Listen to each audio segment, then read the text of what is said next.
Hello, everyone, and welcome to the third video that the Association of Maine Cancer Support Centers are putting on. This is the third of a long series of videos that really help those affected by cancer through this COVID-19 pandemic. And this week's topic is health and wellness related to those living with a cancer diagnosis and also their families, and how that all might be impacted by this pandemic. It's very important for people to keep in mind their overall health and wellness, both mentally, physically, and spiritually, and really stay proactive and staying in touch with people virtually or by phone. And we have a great panel of 4 incredible people discussing some new ways that we can all adapt and make sure that we can stay mentally, physically, and spiritually healthy through this new normal and this new time. So we have Amy Kurman, Diane Madden, Charlotte Labelle, and Bethany Zell here, all representing many different organizations across the whole state. And before we have a few questions for them all, they'll introduce themselves. So Amy, would you mind introducing yourself? Yes, hi, I'm Amy Kurman. I am the program coordinator for Beth C. Wright Cancer Resource Center in Ellsworth.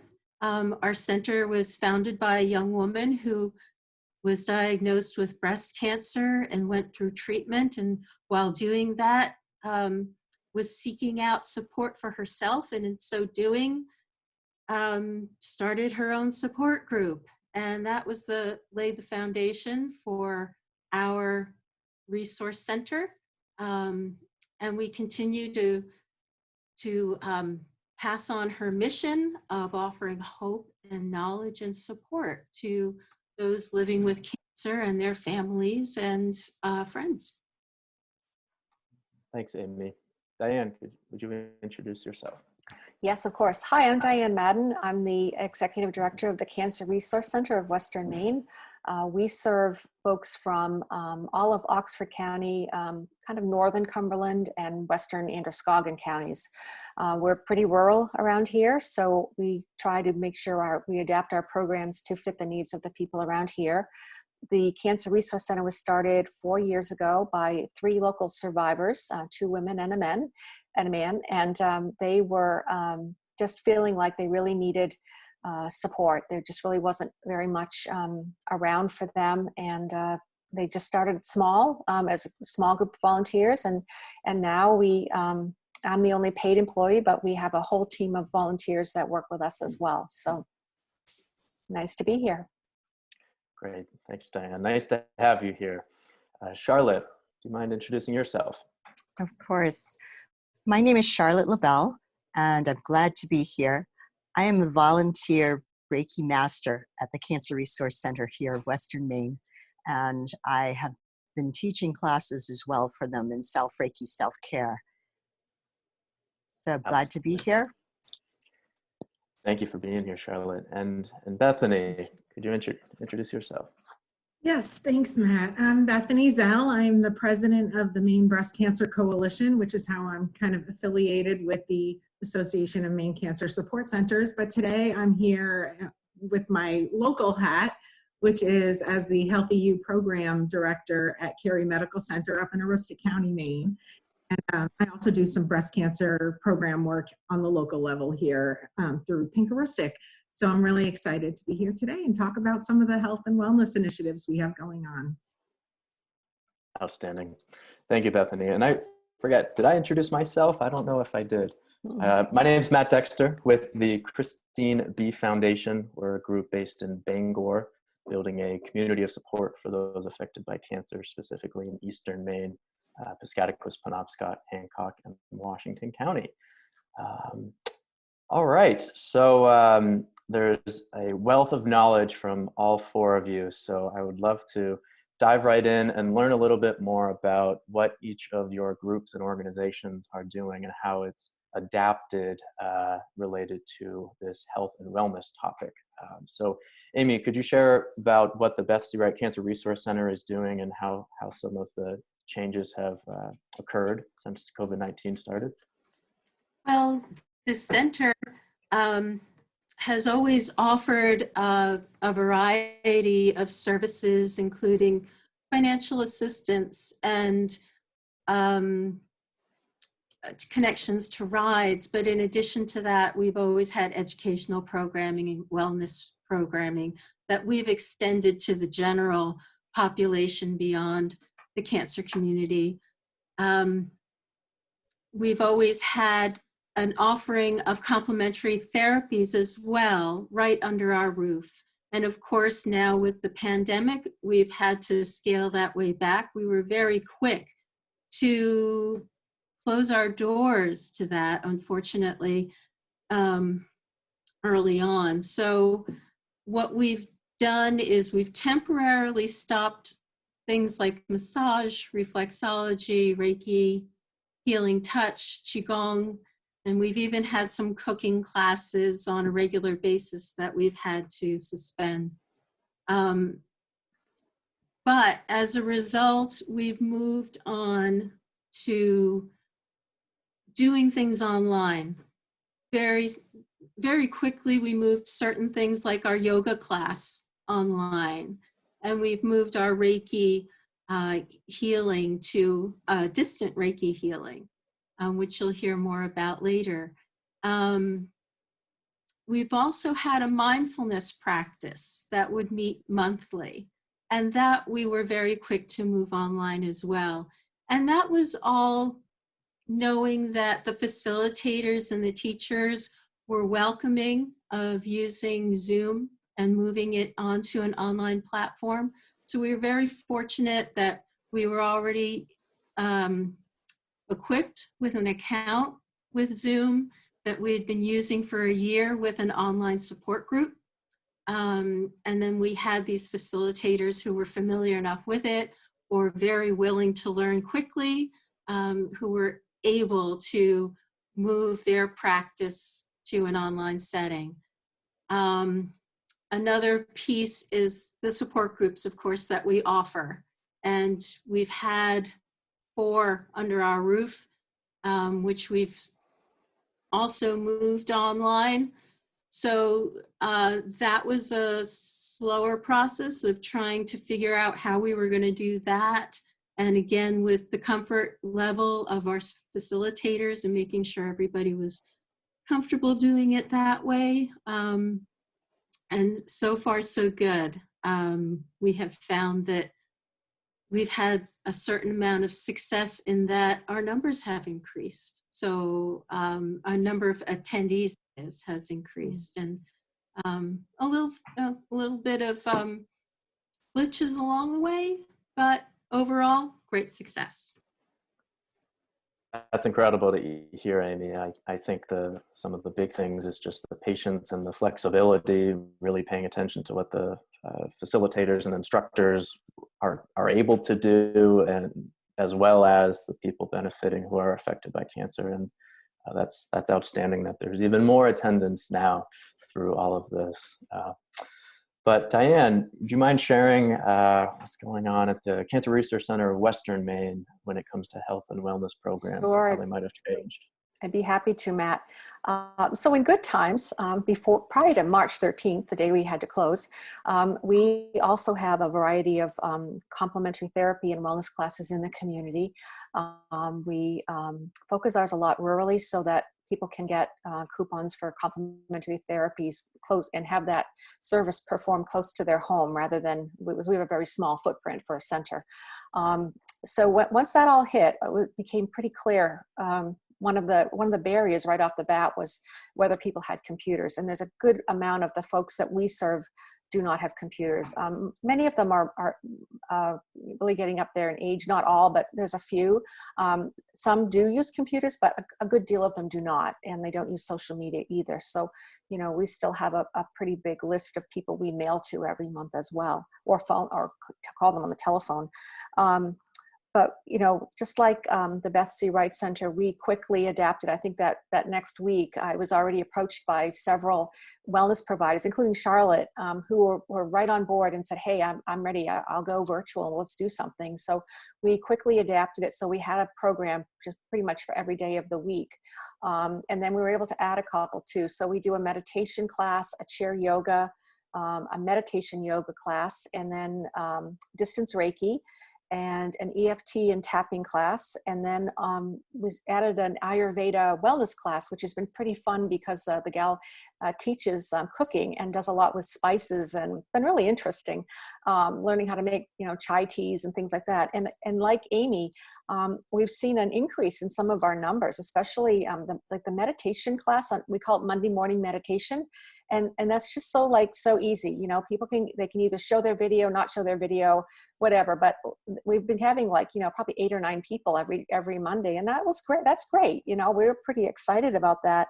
And also too, I would add just the way the community came together, because we had a lot of wellness providers who teach yoga who just reached out to me and said, "Hey, you know, I love what you're doing with the virtual programming, and I'd love to invite folks to my yoga class for free too. So here, share my link," you know, which was really lovely that people did that. And they're going to do that all through the quarantine. And I think one of the really great things is just that, you know, we have just so much support, you know, from the Maine Cancer Foundation too. I mean, they've come through to help us with some food assistance support, because we've had quite a few people in our area that are in treatment. Of course, their immune systems are suppressed and they really need help with food or somebody to shop for them. So that's kind of what we're starting to work on right now. But I'd love to have Charlotte take a minute and tell you about distance Reiki, because it was all new for me. And when she first told me, I was like, wow, how are you going to do that? You know, but I've participated every week in it. It's very, very cool. And I'm going to let her take it from here. Thank you, Diane. So when we started our Reiki class, Reiki comes in basically 3 levels. The first being self-Reiki, and the second being the practitioner level, and the third being the master level. And the master is also called the teacher level. And as we go through these parts of Reiki, the class that we're offering online is, or on Zoom, I should say, is self-Reiki self-care. And so we start out by taking some time to watch our breath, and very much like the yogic traditions. And then we place hands at different parts of our body and send light and love to those for our greatest good. As we go through this process, we also talk about what Reiki is and the energy. And then we send distance Reiki, which is very interesting. We have a group of about 4 of us, I think, usually. And one lady had tuned in our second class, and we sent distance Reiki to people that we knew who might need some support during this time, if they had a health problem or it was just someone that we knew, and we each chose a specific person. So after the class, the next week, she got in touch with me and told me this story about who she had chosen, and that she had called him after the class. He lived many states away. And so she said, "I just wanted you to know that, you know, I sent you long distance Reiki today." And he said, "Oh, that was really nice of you." And he said, "Well, what time was that?" And evidently he'd been out walking, and he also is a cancer patient and not doing well, and was really feeling pretty down in the dumps. And right around the same time as she was sending him distance Reiki, he was getting back to his car, and he told her, "Oh my gosh, it was amazing." He said, "All of a sudden, I just felt like all the weight was lifted off me. I felt so much better. I just felt like, you know, I could do this." And so she reported that back to the rest of the group. Sometimes we send to different places in the world. Sometimes we send to people we know, people who are close to us. And the important part is the self-Reiki, because we get to see each other and check in each week. We get to see that everyone is healthy and doing well. And it helps with the spiritual connection as well as the physical connection. It's just a wonderful time, and everyone seems to be enjoying it, and they're relaxed and pleased when we leave the class. That's outstanding.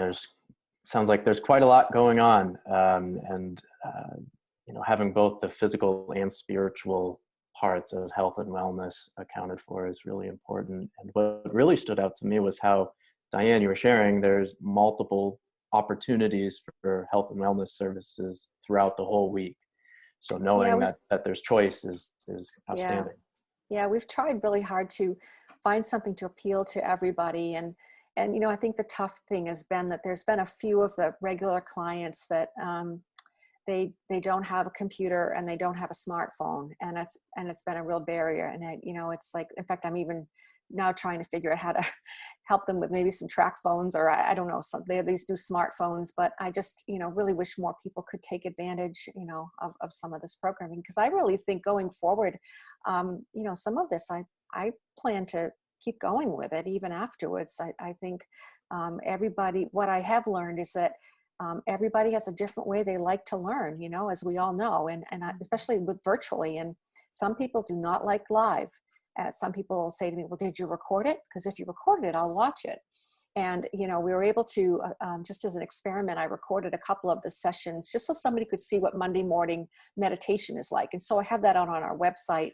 And one lady told me last week, she said, I've gone there 4 times to do the guided meditation. And I was like, great, but I mean, it was a just good way to learn how people are going to want to go forward with this. They may not come to the center. They may, just like to do it from the comfort of their home. So it's a learning experience. Absolutely. Absolutely. It's great to have choice. And Bethany, I know you're no stranger to this topic. So do you mind sharing a little bit more about what opportunities people have with your organization and some of the challenges and changes you've made? Absolutely. Thanks, Matt. So the barriers have been huge, especially up here in rural Aroostook County, Maine. We're much more spread out and diverse. And so one of the reasons that the Healthy You program that I run at Cary Medical Center was created was to address this concern of this actual physical distancing that was happening long before COVID-19, particularly in our huge county up here, the county, Aroostook. And so we had so many people so spread out and very limited, treatment centers for cancer patients, radiation in 1 or 2 locations throughout our county. So, people who are in treatment are already significantly traveling in more frequency than they might ordinarily. And we were finding that people in general, regardless of cancer diagnosis or otherwise, people in general were just not keen on accessing health and wellness programs. It wasn't easily accessible. And so people were just not participating in things that were being offered, whether it be at the hospital or in one community, and they wouldn't necessarily have the means to get to and fro. So our program was designed to actually take the wellness programs to those communities. And so the hospital identified, when the program was created 11 years ago, we identified 6 major community hubs that we could deliver these community-based wellness public health programs in. And they cover a variety of topics, from social health to mental health to career health. We cover all the different facets of health and wellness with the program. So really, the sky's the limit as far as programming goes. Healthy You is not specific to cancer, but for example, last month, our entire focus for the whole month was cancer work. So we did offer a series of online cancer support groups. We did some work we partnered with one of our grant organizations, which is Screen Aroostook, to talk about some colorectal cancer truths and facts and myths, and dispelling some of the fears that people have with screening for colorectal cancers. And at the time that COVID kind of launched, at the beginning of the year, I had planned out the themes for each month of the year for Healthy You. And we had begun doing these Wellness Wednesday live videos on our Facebook page on the monthly theme. And we were doing those twice a month. And I had begun to kind of approach this, let's move things virtually. We were seeing some of the community-based program numbers dwindling because, people are busy. They don't always have the energy to go back out once they're home from work. And we were to be honest, having a little hard time identifying what were the ideal times for the people in the communities. We plan things in the afternoon, hoping to reach some of the folks who don't like to go out in the evenings. And then we might not get a good turnout, but then we'd offer things in the evenings for people who were working, and it might not work. So I said, let's start doing some more virtual. And we had begun rolling that out in January. And so when the COVID pandemic hit mid-March up by us, we quickly transitioned the few in-person programs that we still had remaining for the month of March. We transitioned them to online.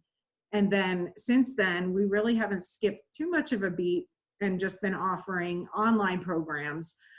And of course, boosting our videos. They've gotten really great feedback and a lot of information out there. So we created, with the pandemic, we created a Healthy You YouTube channel where we've been loading all of our Wellness Wednesday live videos, all of the programs that we're doing that people register in advance to join on a Zoom call similar to this. We are recording those and putting them up on the YouTube channel afterward. And so people can register to attend. If the time is not convenient for them, they get the replay link afterward. So there's really, I'm excited because it's opened up this whole new opportunity for people where we, especially up here in Aroostook, were so geographically challenged before and having trouble kind of getting to all the things that were happening. I love that it's even more accessible now, and people are becoming more and more comfortable with the technology every day. And I know that we're not the only ones doing this kind of programming throughout the state. I know I get emails all the time from Bethany Wright of all the different virtual programs they have coming up. And of course, through the Association of Maine Cancer Support Centers, I've been in touch with many of the organizational members that are telling us about all the different things that are being offered online. But even outside of our network, so many virtual opportunities have really opened up as a result of COVID-19. So I'm thankful that it's breaking down some of those barriers that we had, that we were trying to address, but that people were still a little resistant to. You know, we had tried a few webinar type events in the past because we weren't real sure about that timing issue that seemed to be a barrier for our in-person events. And even those previously were not necessarily well attended in the live moments, but we'd get good viewer feedback like on the replays. And so I love that we're seeing more of that live real-time interaction now from some of our programs as they're happening. And it certainly contributes to greater conversations. So that's kind of what's happening up here. In a nutshell, that sounds like a lot. That's the Healthy You certainly sounds like it captures kind of this umbrella topic of health and wellness, which is quite a lot. Yeah, especially since last month was cancer related specifically, which is great. And this month's theme has been mental health, which ties right in with National Mental Health Awareness Month. And so we've really done a lot like stress management during COVID-19. That was a session that we did yesterday. And so that's been recorded and it's up on the website, on the YouTube channel. And we've done some things about goal setting and planning and how to kind of work through and step out some goals. So even though some of our programs are not specific to that cancer community, it is still translatable and certainly just helpful in the personal health and wellness sphere. So we're excited. Absolutely. That's outstanding. And one thing is certainly pretty consistent across the board. It certainly sounds like there's always room for one more person. Attendance rate seems to be high with all of you. And if you're looking for a program or a service, there won't be a waiting line. It sounds like the Zoom calls and online platforms is outstanding. Amy, do you have something? Yeah, I wanted to just add to something that Diane mentioned before in moving forward and continuing on with online programming. We've done a number of guest speakers in the past 2 months now who have been talking about self-care and wellness and emotional care. So we're trying to address things in the moment. And again, the attendance was far beyond anything that we've seen before, probably doubled numbers. And so we're reaching out even farther geographically too, where in the center we may get a smaller number of people from the Ellsworth area attending, but now we're getting people from all over the state, which is lovely and far beyond our mission sometimes. But moving forward, we hope to continue to have online speakers and online services, or a combination.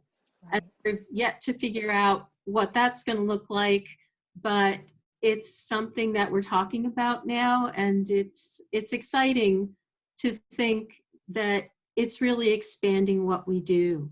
Mm-hmm. That's outstanding.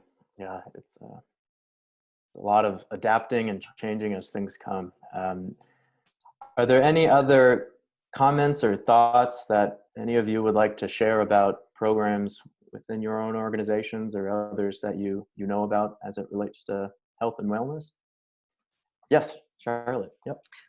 One of the things I wanted to talk about is the fact that community connection is so vital, and the fact that we can get together on Zoom and this modality is available for us. Studies have shown that people who experience trauma, and in so many ways, aside from the diagnosis of cancer, families are caught up in that vice. And then to have COVID on top of it to pre-isolate them even more, that when we're together, and whether that's on Zoom or live in person, people who go through trauma survive better and are more resilient than those who completely are isolated. So this gives us such an opportunity to reach out. That's a really good point, and how through no fault of our own, everyone is touched by COVID-19 now. So when you're going through cancer, you already are experiencing quite a lot of trauma, whether it's personally or through a caregiver, and now it's even more enhanced. So that's a good point, Charlotte. Thank you for sharing that. Any other thoughts? I'd like to just add one more comment.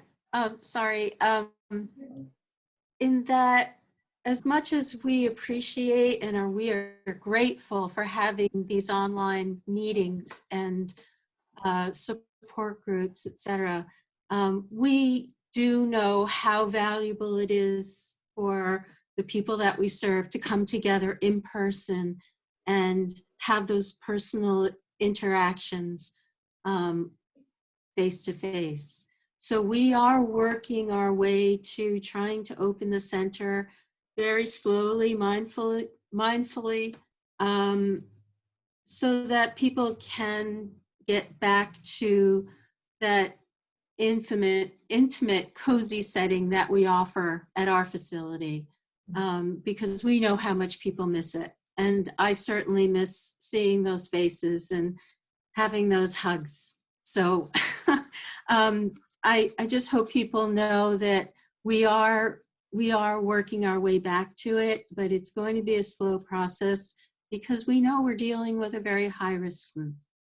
So just be patient with us as we do that.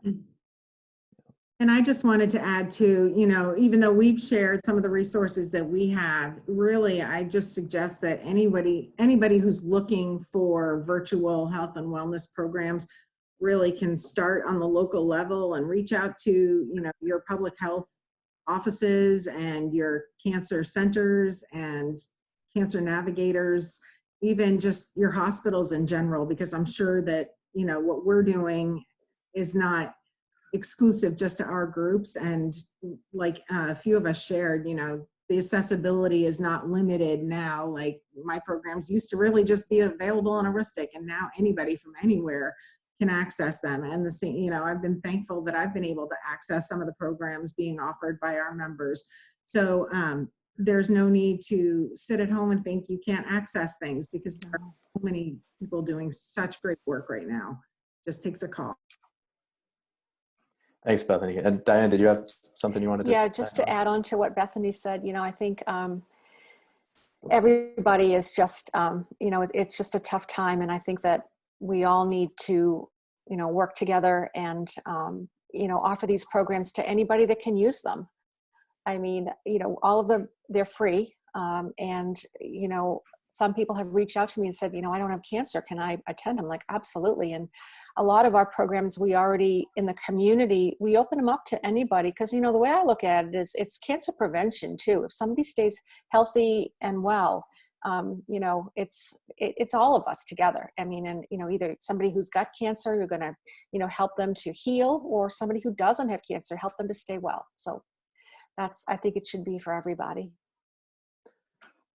That's a really good point, Diane. Thank you for adding that. And I think that that's maybe a good comment to end on, and it does also echo one of the big missions of the Association of Maine Cancer Support Centers as a whole. This network of about 9 or 10 organizations across the state is still actively and passionately bringing you all these sessions once a week that will be shared every Thursday. And we encourage you to learn more about each of those organizations, hopefully in the video description, and also to subscribe to get alerts of when new videos come out on different topics throughout the next coming months. So thank you for tuning in. Thank you, all 4 of you, for sharing your wisdom and knowledge and all the hard work that you all have been doing. Thank you, Matt. Thank you, Matt. Thank you, Matt.